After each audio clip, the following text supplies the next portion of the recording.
So to start off, the first question I really want to ask: what do you consider as success? You know, everybody measures success differently. You know, people set their goals high, some set low. For me, I always try to reach for the moon, the stars. Right. You know, I always try to be the best at what I do. Right. Do it with a style.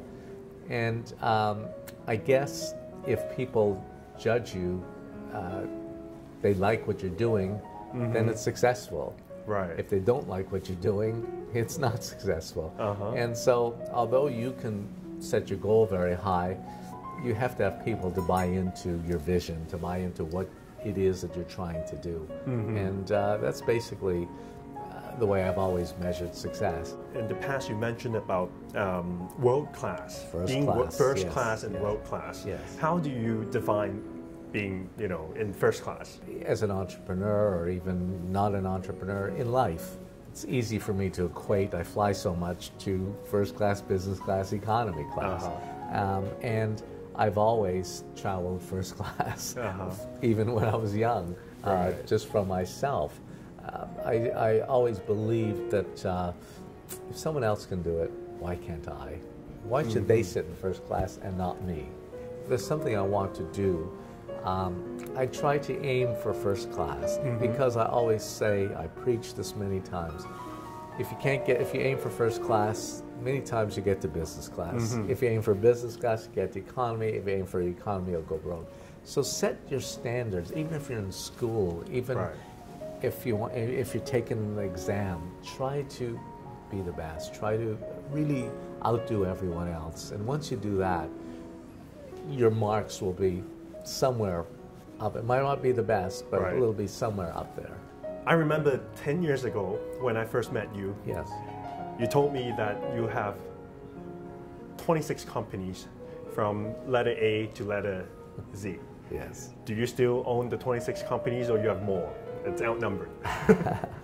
I mean, today I don't really look at all the different companies that I have. I'm involved in so many different businesses, as well as government, theme parks, West Kowloon. I go from one industry to another, to another, to another. I lead a very interesting life. Everything I do has to be creative. I love creativity. I love creating things. Making things, taking something that's normal and giving it a twist, making it better. Is that the reason that you joined Ocean Park 9 years ago? At the time, I had never been to Ocean Park, and the government was worried because Disney was coming to Hong Kong, and Mr. Tung Chua at the time was the chief executive, and the government didn't know what to do with the park. Some people said close the park, some people said keep it open, some people said move the park.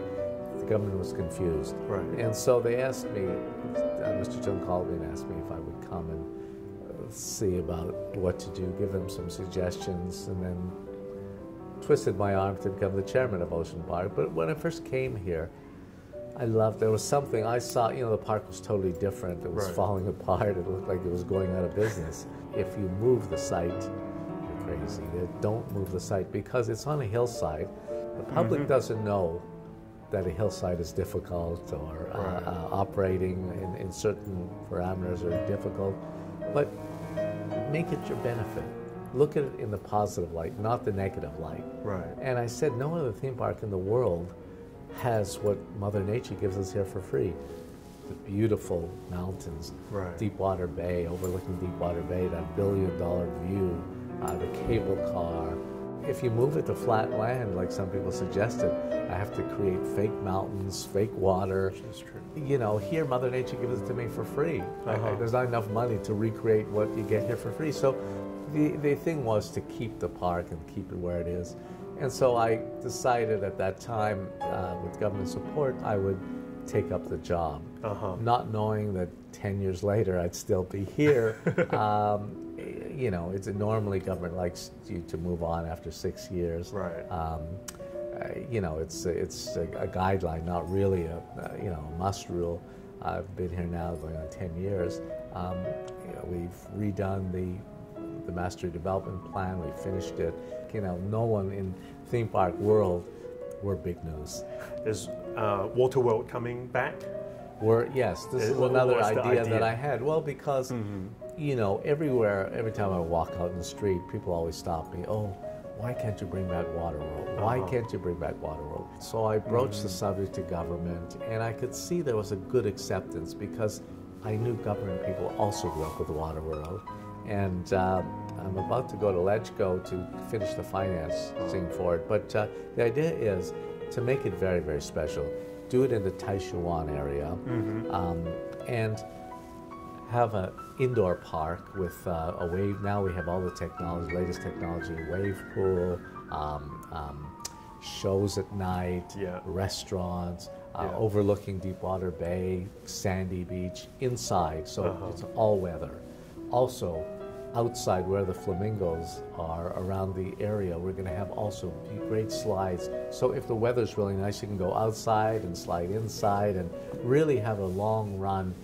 I think there won't be anything like it in the world when we're finished with it. So we're just in the final process of getting the approvals, and hopefully we can go ahead with it, and I think it'll be very exciting for Hong Kong. Great, that's great. So we continue being in Ocean Park?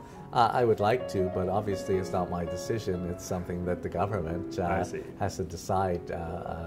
You know, I mean, I'd love to stay on. I work very well with the staff here, the management. We have a great relationship. We brainstorm always. I'm here very often, constantly having meetings, brainstorming, coming up with different ideas, and listening to the staff's ideas and making it happen.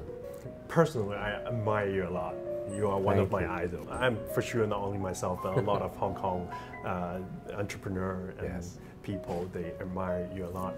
And do you have an idol that you would look up to? It's funny, I've been asked this question many times. No. No. to be quite honest, not really. My dad died when I was 7 years old. I grew up myself, basically always fending for myself, thinking for myself. I never really try to model myself after someone. You know, I know almost every famous person in the world. I've been with them, whether it's presidents, whether it's prime ministers, whether it's entrepreneurs. At some point in my life, I feel very gifted.